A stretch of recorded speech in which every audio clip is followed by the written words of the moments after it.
Thank you, Anne. Well, it's with some trepidation that I begin this program with this austere group because in many ways I feel like I represent better the women who are not in this room, which is the women for whom religion was a very important part of our path to feminism, but who left the institutional church because of disappointment in its response to our feminist challenges. So I want to say that from the beginning because my story is more a story about how religion influenced and led me to feminism than it is a story about feminism within religion.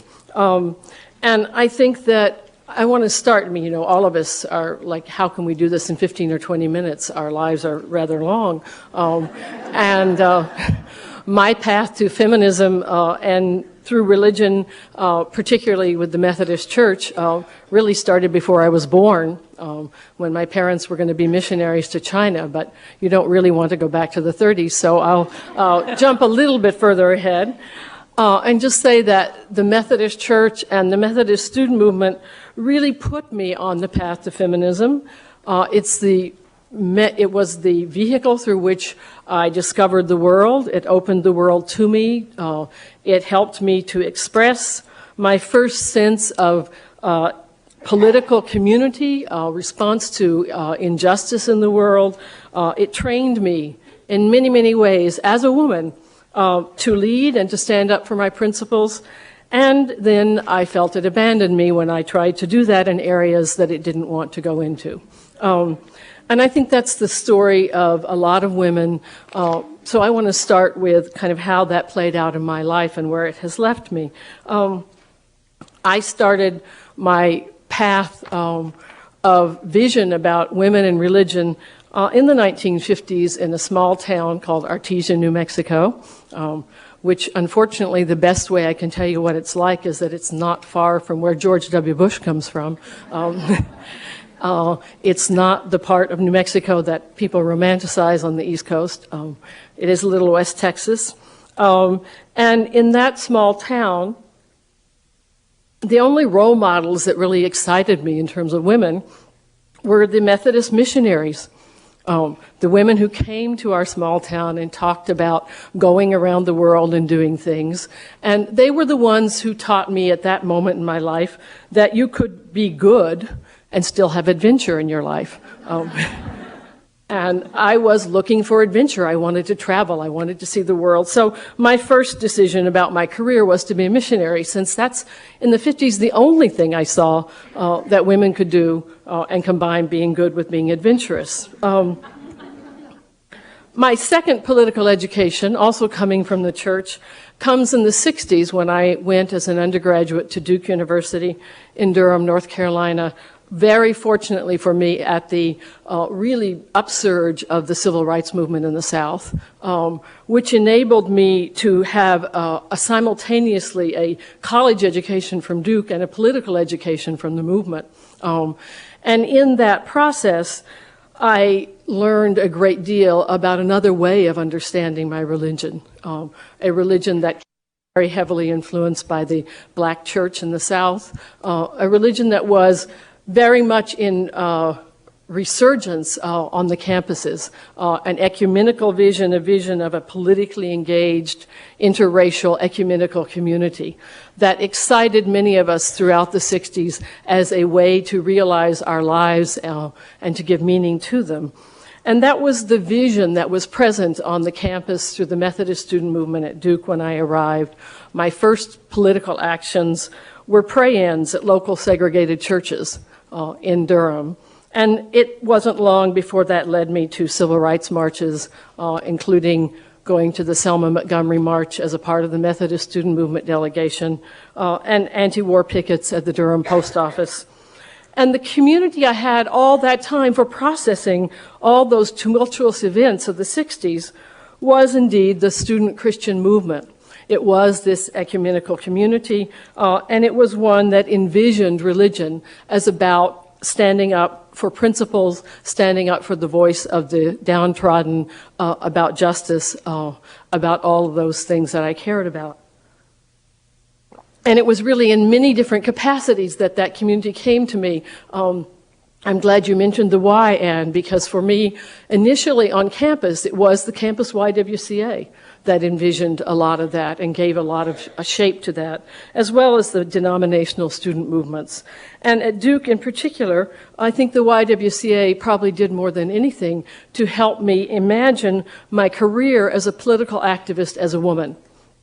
And again, I also think that I was very lucky to be at a women's college that was also within a coeducational university, so that I had simultaneously that experience of a women's college that encouraged women's leadership, something that I now try to do at Rutgers with Douglas College to continue that tradition, and at the same time encourage women not to see that leadership as confined to their lives with women, but as enabling them to go out into the world. And in many ways, that helped me to believe that I could have a life as a political activist. And for all of that, I think religion was really the basis of that belief. It was the belief that this was possible because it was rooted in something very strong, something very deep, and something with enormously important values and a community. When I try to think about how did it lead me specifically to feminism, I think there are both subtle and direct routes between my experience and that of many of my colleagues in the 60s that led me to become a feminist. The first most explicit feminist message I remember was the campus YWCA director at the time in 1963 giving us hardbound copies of The Feminine Mystique. And we were undergraduate students, and most of us were very idealistic and becoming political, and we read it and we said, okay, that's what we're not going to do. And it was actually very helpful because it helped us understand something that was one path. But I think the real feminist education came more in the ways that we began to experience our leadership as women. First of all, I feel that I was actually encouraged as a woman to take leadership. Maybe because it was a women's college, maybe because the Methodist student movement didn't have enough men to do it at the time, maybe more women were there, I'm not sure. But I felt that there was a lot of encouragement. There were women in the Methodist church staff who were role models for us, women like Peggy Billings and Ruth Harris, who were lifetime role models for us. And there were also many women students who were doing this at the same time.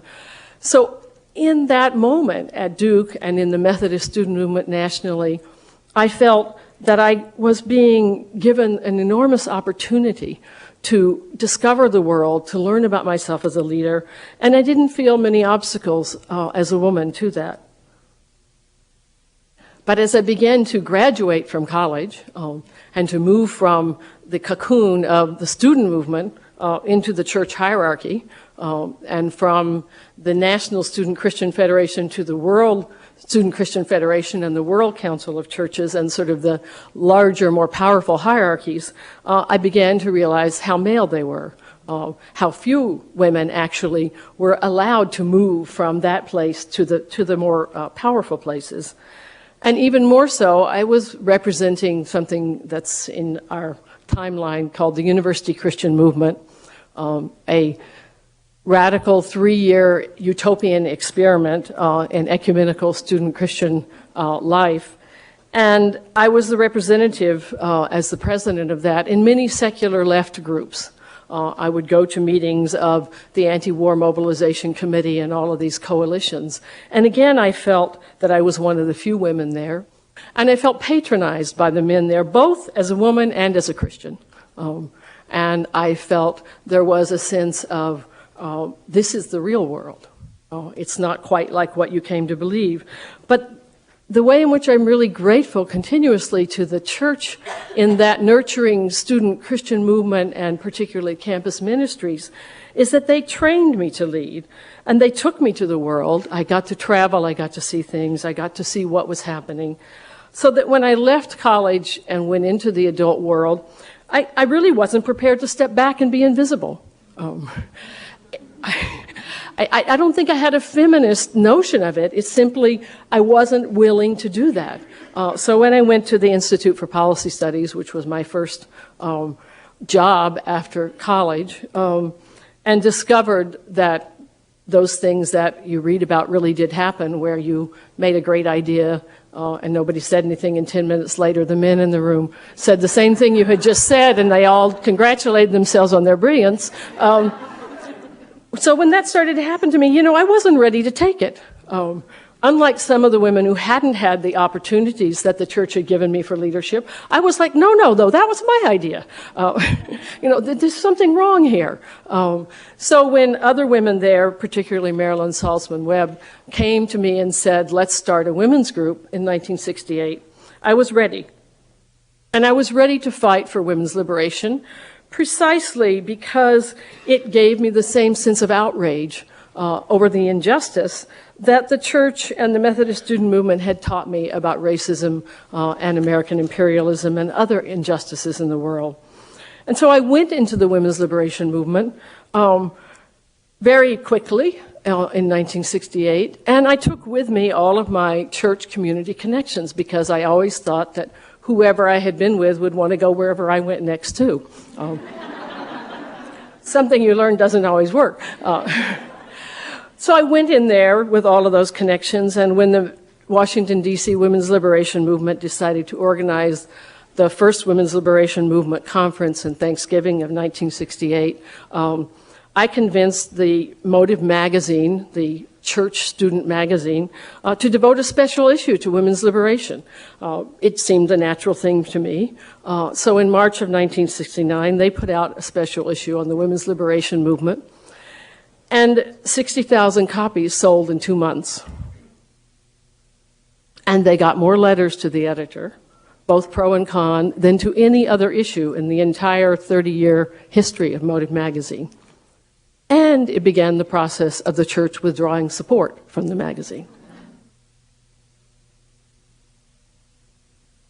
So I began to learn some of the hard lessons about the institutions and the power and what they were prepared to follow, and what they were not, where they were not prepared to follow you. But I continued with sort of 1 foot in the secular world and 1 foot in the Christian community, trying to sort of hobble along with both feet. And I helped and was involved in forming women's caucuses. Really, I think at that point, I look back on it now as incredible naivete, but I think there was still some sort of belief that some of us had that if everybody just knew, they would, of course, agree. And so I remember when we were at the mimeograph machine, and I'm glad to see some people here who remember the mimeograph machine,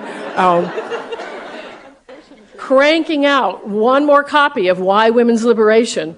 We really believed that if we could get everybody in the country to read this, they would agree. How could they not agree? And in the same way, we believed in forming women's caucuses. I cannot remember how many women's caucuses I was part of forming in both the New Left and the church groups, including the World Student Christian Federation, and working with what became later the Campus Ministry Women's Caucus, that went on to do many important things that I was not a part of. And I continued to write most of my articles about women's liberation for a while within church-related publications, because that was still how I saw myself. Those were still my people. And that was still where I felt I could speak and I could reach. But I think the more the feminist movement grew, the more radical our interpretation and understanding and analysis of patriarchy became, and the more we saw how deeply rooted it was in the church institution, the more impatient we grew with the church's persistence in male domination and its slowness in responding to these demands. And so I found myself moving inexorably further and further into the secular world and away from the church. And finally, in 1971, I began to explore the questions of sexuality.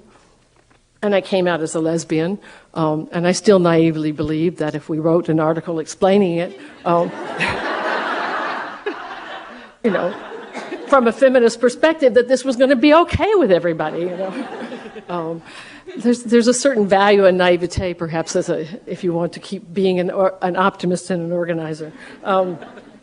So I wrote a letter to all my friends in the church about coming out and how this was a logical expression of my feminism and my commitments and so forth and so on, and a handful wrote back, some of them very touching, and most of them didn't reply. And my last institutional act with the church was to publish, to edit one of the last issues of Motive magazine, which was dedicated to lesbian and gay civil rights. And it was the last issue because the church had withdrawn support, and it was clear the magazine could not survive independently. And so many of the editors, many of whom had been closeted in the past, agreed that we would dedicate the last issue to using the church's resources to try to put forward an understanding of lesbian and gay liberation. So I never gave up, believing that somehow if you could just say it right, get it on paper, make it understood, progress could happen. But I think it really was that moment that became for me the moment of realizing that I could not remain within the framework of the church, the institutional church. I was simply, again, unwilling to remain in a framework that labeled me as sinful, as unworthy of being a minister, as a second-class citizen. And fortunately, I didn't have a job anymore in the church. I had a job in a secular institution. And so I said, I don't need this. I don't need to fight to say I'm equal. They've taught me all my life to believe in myself and believe in my principles, and I'm just going to go on and be. So that really ended what I would call my sort of institutional period of life in the church. But I feel that really the church had trained me to do all of these things, and that there was a terrible moment, she said, our disappointments. There was a terrible moment of sense of abandonment. There was a very strong sense of that which they had trained me to do and to lead in was no longer acceptable, and that they could not go there with me. But at the same time, I think that there was a community of women that I knew from all those years of working with the movement in the church who continued to support me and to support each other in spite of our separate relationships to the institution. So if I look at what I did in the secular women's movement for the next 3 decades, I always saw women in the church as one of the allies for feminism. And at many critical moments in my life, women like Ruth Harris and Peggy Billings were there for me. They were there for us as we tried to find our way. So I never felt that the women had completely given up, or some of the women had completely given up on this. And in fact, I saw many of you in this room are the embodiments of the continuation of that feminism in the church. And I felt that it has been a very strong support to me, even in the secular movement, to have come from that place, because it gives me, I don't even have the right words for it, but I feel that it gives me a depth of ability to continue struggling that often my secular sisters who don't have any of that grounding don't feel. And that's been very important for me personally. But I also think that as I have continued in my own work on feminism and human rights, I have particularly felt the need to continue that search, which I think comes from my roots in religion, for a values-based politics, for a politics that does base itself in principle. I think it's why I became very interested in moving to human rights and trying to bring feminism and human rights together, because I felt that human rights was also a struggle to create a politics based in ethics, a politics based in some kind of vision and principle, and not just power struggle. And a politics based in having some kind of hope, some kind of vision that a different world is possible.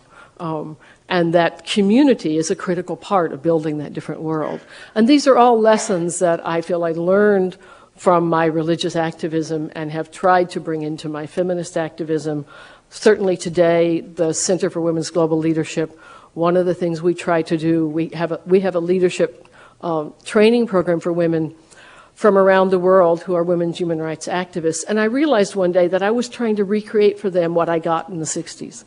I was trying to give these women from all over the world what the World Student Christian Federation and the Student Christian Movement had given me.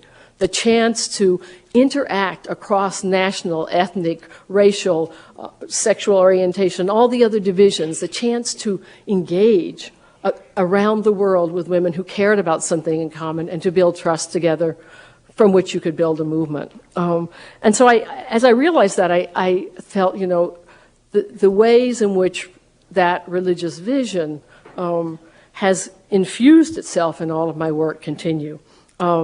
So I think, since I see I got the out of time sign, that I want to end by just saying that I think it's in this moment when political movements around the world have claimed the name of religion for an anti-feminist agenda, for an anti-human rights agenda, in this country as well as elsewhere, it's more important than ever that women feminists not concede religion to that narrow perspective.